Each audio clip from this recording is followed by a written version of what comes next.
बिस्मिल्लाहिर्रहमानिर्रहीम अस्सलाम वालेकुम। आज मैं आपके साथ चपली कबाब की रियल यानी कि असली रेसिपी शेयर करने जा रही हूँ। बहुत ही मज़े के कबाब बनते हैं और अगर आपको लगता है कि आपके चपली कबाब टूट रहे हैं या सही नहीं बन रहे तो आप मेरे साथ ये वीडियो पूरी देखिएगा। तो चलिए स्टार्ट करते हैं। सबसे पहले कीमा लेंगे। यहाँ पे मैंने आधा किलो कीमा लिया है और कीमे के साथ मैं स्पेशली चर्बी भी पिसवा कर लाई हूँ। और चपली कबाब इस चर्बी की वजह से बहुत ही मज़े के बनते हैं, ये बहुत ज़रूरी है। आगे चलते हैं कि इसमें मज़ीद क्या डालेंगे। तो एक बड़े साइज़ का टमाटर लेंगे, उसके अंदर वाला नरम हिस्सा और बीज निकाल कर इसके ऊपर वाले हिस्से को बहुत ही बारीक चॉप कर लेंगे, बहुत ही छोटी छोटी कटिंग कर लेंगे। साथ ही एक बड़े साइज़ की प्याज ले लेंगे और इसकी भी ऑमलेट कटिंग कर लेंगे, बहुत ही छोटी छोटी। एक मुट्ठी के बराबर हरा धनिया बारीक चॉप किया हुआ, 4 से 5 अदद हरी मिर्ची ये भी बारीक चॉप कर लेंगे और 2 चम्मच अदरक लहसुन का पेस्ट। ये सारी चीज़ें कीमे के साथ शामिल करेंगे। मसालों में क्या क्या डालना है ये भी मैं आपको बता देती हूँ। मसाले इसके अंदर बहुत ज़्यादा नहीं है लेकिन कुटे हुए मसाले हैं। सबसे पहले इसके अंदर जायका होता है साबित धनिया 2 बड़े चम्मच, इसको मैंने ड्राई रोस्ट करके मोटा मोटा कूट लिया है। 1 बड़ा चम्मच ज़ीरा, ये भी मैंने पहले ड्राई रोस्ट किया है फिर कूटा है। और कुटी हुई लाल मिर्च 1 बड़ा चम्मच, नमक हस्बे जायका या 1 चम्मच। ये अनारदाना है 2 बड़े चम्मच, इसको भी मैंने कूट लिया है। और गरम मसाला 1 चाय का चम्मच यानी छोटा चम्मच, ये गरम मसाला का पाउडर। तो ये सारी चीज़ें जाएंगी। साथ ही बाइंडिंग के लिए अंडा डालेंगे, हो सकता है हम 2 अंडे भी ऐड कर लें, ये आगे बताऊंगी। 4 चम्मच बेसन है और 4 ही चम्मच गंदम का आटा है। तो ये सारी चीज़ें हम डालेंगे चपली कबाब में। तो चलिए स्टार्ट करते हैं कि ये कैसे बनते हैं। सबसे पहले कीमे के अंदर मैं कुटे हुए मसाले डालूंगी। इससे ये होगा कि सबसे पहले मैं कुटे हुए मसाले कीमे के साथ मिक्स करूँगी, गूंद दूँगी और साथ में अदरक लहसुन का पेस्ट डाल दूँगी, मुझे थोड़ी सी आसानी हो जाएगी। और अगर मैं सारी चीज़ें एक ही साथ डाल लूँगी तो गूंदने में थोड़ी सी मुश्किल हो जाएगी। आप अगर चाहें तो सारी चीज़ें एक साथ डालकर भी गूंद सकते हैं।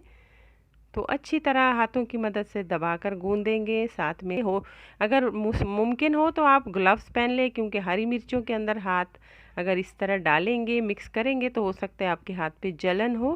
तो केयर के लिए आप ग्लव्स पहन लें तो ज़्यादा बेहतर है। साथ में अब ये प्याज डालेंगे, हरा धनिया डालेंगे और दोबारा से गूंदना शुरू करेंगे।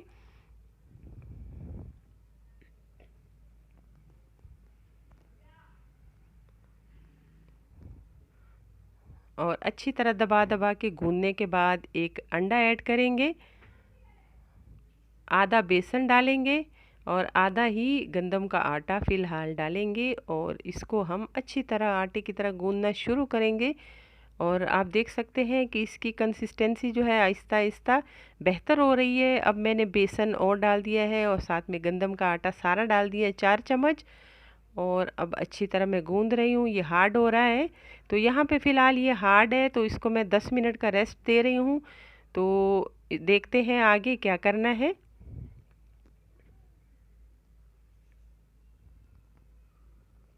10 मिनट के बाद कबाब बनाने से पहले हम ये चेक करेंगे कि अगर हमारा जो ये कीमा है जिसको हमने गूंदा है ज़्यादा हार्ड है और कबाब बनाते वक्त ये टूट रहे हैं, या आप टेस्टिंग के लिए एक कबाब बनाकर तलने के लिए तेल में डाल रहे हैं, अगर वो टूट रहा है तो इसका मतलब है ये ज़्यादा हार्ड है, इसमें एक अंडा और ऐड कर सकते हैं। तो एक अंडा और डाल दें, हाथों पे थोड़ा सा पानी लगा लें और फिर कबाब बनाकर तेल में तलेंगे तो इंशाल्लाह बिल्कुल भी नहीं टूटेंगे। और कीमे चपली कबाब का जो कीमा होता है बहुत ज़्यादा हार्ड नहीं होता, क्योंकि हमने इसमें गंदम का आटा डाला है तो ये ज़्यादा श्रिंक भी नहीं होंगे। और ये इंशाल्लाह असली वाली रेसिपी पेशावर चपली कबाब की रेसिपी मैं आपके लिए लेकर आई हूँ जिसमें गंदम का आटा डाला जाता है। और अगर आप आधे किलो के हिसाब से इसके चपली कबाब बनाएंगे तो इंशाल्लाह बहुत सारे बनेंगे, ये श्रिंक भी नहीं होते ज़्यादा। तो इस तरह अगर आप बनाएंगे तो आप भी कबाब अच्छे तरीके से बना सकते हैं और बिल्कुल भी नहीं टूटेंगे। तो एक साइड इसकी फ्राई हो चुकी है, आंच हमने बिल्कुल कम रखी हुई है क्योंकि तेज़ आंच पे अगर बनाएंगे तो ये एकदम से कलर पकड़ लेंगे, अंदर से कीमा जो है बिल्कुल कच्चा ही रह जाएगा। तो ये भी बहुत ज़रूरी है कि कबाब तलते वक्त आंच बहुत कम रखनी है। तेल इतना डालना है कि निचली वाली साइड तेल के अंदर हो, ऊपर वाली साइड तेल से बाहर हो। और इंतज़ार करें निचली वाली साइड कलर पकड़ ले, पक जाए तो इसको टर्न करें। इस तरीके से सारे कबाब रेडी कर लें। और चंद टिप्स के साथ ये मैंने आपके लिए बहुत अच्छे चपली कबाब बना लिए हैं। आपको अगर मेरी ये रेसिपी पसंद आए तो मेरी वीडियो को लाइक ज़रूर करना, कमेंट में मुझे बताना कि आपके चपली कबाब कैसे बने, और अपनी फैमिली और दोस्तों के साथ लाजमी शेयर करना। और मेरे चैनल को अगर अभी तक सब्सक्राइब नहीं किया तो प्लीज़ सब्सक्राइब करना। देखने के लिए बहुत शुक्रिया। अल्लाह हाफिज़।